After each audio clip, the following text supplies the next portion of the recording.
Look at the next group of examples. Notice in the next group of examples, they ask you to do something a little funny. They say, give a rule. That is a fancy way of saying, give me the equation for this piecewise function. That's what they want you to do. So when we're writing out the equation for the piecewise function, we're going to start out with an f of x, and we'll put a set of braces because there's going to be more than one piece to it. And the next what we want to do is we want to look at our two pieces. Well, there's one piece that's a line on this next one, and there's one piece that's a point. One thing at a time. Let's start with the easier of the two, which is the point. The point only happens here at x equals 0. So for that point, we're going to say if x equals 0, that we'll have that point. Well, where's the point at? Well, it's at a y value of 0, so if x equals 0, what's going to happen is y is also going to be 0. And that's it. That takes care of the point at 0, 0. The second part of this is getting that line. The line is everywhere, but it's not at 0.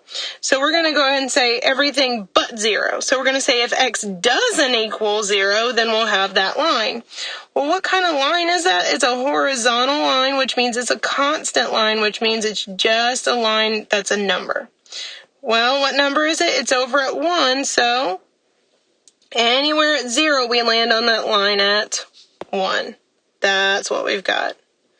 So f of x will just equal 1 if you have anything but 0 for x. And that's it. That is our full rule, which means our equation for our piecewise function here. Let's talk about its domain and its range as well, because they did ask. So let's talk about the domain and range. Okay, getting into our domain and our range. Notice our domain of this function is going to be negative infinity to infinity. There's a graph everywhere. I know you might be worried about the one issue at 0 here, but you still have a point somewhere on your graph. It's just down here.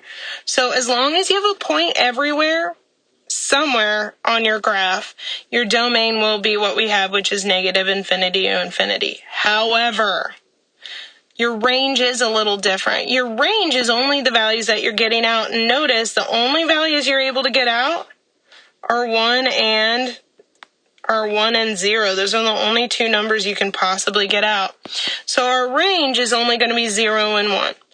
Be careful. If I were to put parentheses or brackets around that, that would actually mean that you can get anything between 0 and 1. We just want 0 and 1. Those are the only two options.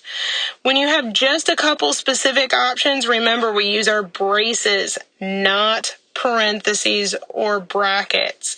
Just braces when we have a list of specific values, which is what's happening here.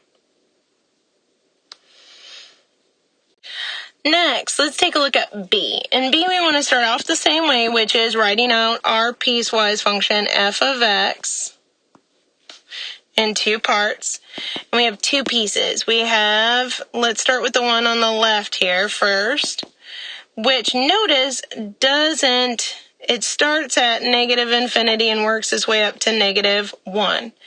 But remember, we don't want to write it out using interval notation. We want to say something with x's. So we'll say if x is, well, we want anything to the left here, which means less than. Notice, because we do have a closed circle, we'll use n equal to. So if x is less than or equal to, well, what value? Where did it start? It started here at negative 1. Well, what happened at negative 1 here? We get this horizontal or constant value, horizontal line or constant value here at, the y value here is 1. So if x is anything less than or equal to negative 1, we'll land on this horizontal line here at 1, this constant line. Okay, for the next piece, notice we're going to look at the second piece here. The second piece starts here at 2 on the x-axis. So if x is, We're going to be going to the right, so greater than 2. Notice that there's an open circle here at 2. So what that means, because there's an open circle, is that we want to leave this greater than, not greater than or equal to. Okay, what value are we staying constant at on this part of your graph? We're staying constant here at -1. So our y value is constant at -1 if x is greater than 2. Now let's talk about our domain and our range for this picture.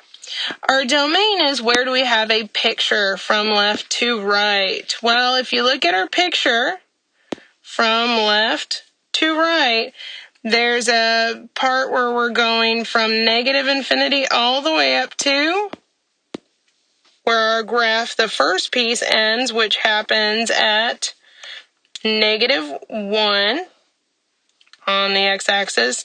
Notice it's an equal to or a closed circle. It's a closed circle or an equal to, so we'll use a bracket there at 1. The second piece, however, there's a gap between the first piece and the second piece. The second piece doesn't start until 2 here. Notice it starts at 2. And it's an open circle or a greater than with no equal to. So it's going to be open parentheses. And it continues for the rest of the graph all the way off towards infinity. And then we need to put those two pieces together, and we'll put them together and unite them with a big union symbol, a big U. Now, continuing along, talking about the range, there are really only 2 values you can get out. Either you land on the first constant one or the second constant one, which is either you're landing on 1 or you're landing on -1. Nothing in between. We only want to list -1 and 1, nothing else, so we'll use our braces. Those are only 2 options. Now let's take a look at problem C. In problem C, we want to start off the same way, writing out our piecewise function f of x and using our braces to hold together. It looks like there are 2 pieces. The first piece, we'll start with the one on the bottom, is a constant piece here at, it looks like -3. So we'll have a value coming out of -3 if x is, well, notice it's to the left, which means less than. Notice it was an open circle where we start, which means there's just a less than, not an equal to. And notice it happens at an x value. Here was the point was at. It happens at x equals 0 is where we're starting. So if x is less than 0, we're going to be here at -3. However, what's happening for this other piece up here? Notice that looks like half of a parabola on its side, so yes, we're looking at the square root graph, looks like that. And this graph starts at 0 as well. So this is going to be if x is, and it's to the right, so greater than 0. Notice, though, the closed circle at 0, 0, so that means greater than or equal to 0. We'll have this square root graph, which is that half of a parabola on its side. And that's it. So notice that we're seeing graphs that we're supposed to know, and that is a big key. We're not going to give you any graphs that you haven't seen before, but you could see an absolute value graph, the parabola graph, the square root graph, the cube root graph, lines, all sorts of things. But you should be prepared for that. Now let's take a look at finding our domain and our range. Well, notice for our domain, it means where's our graph from left to right? Well, notice you have a graph everywhere from left to right.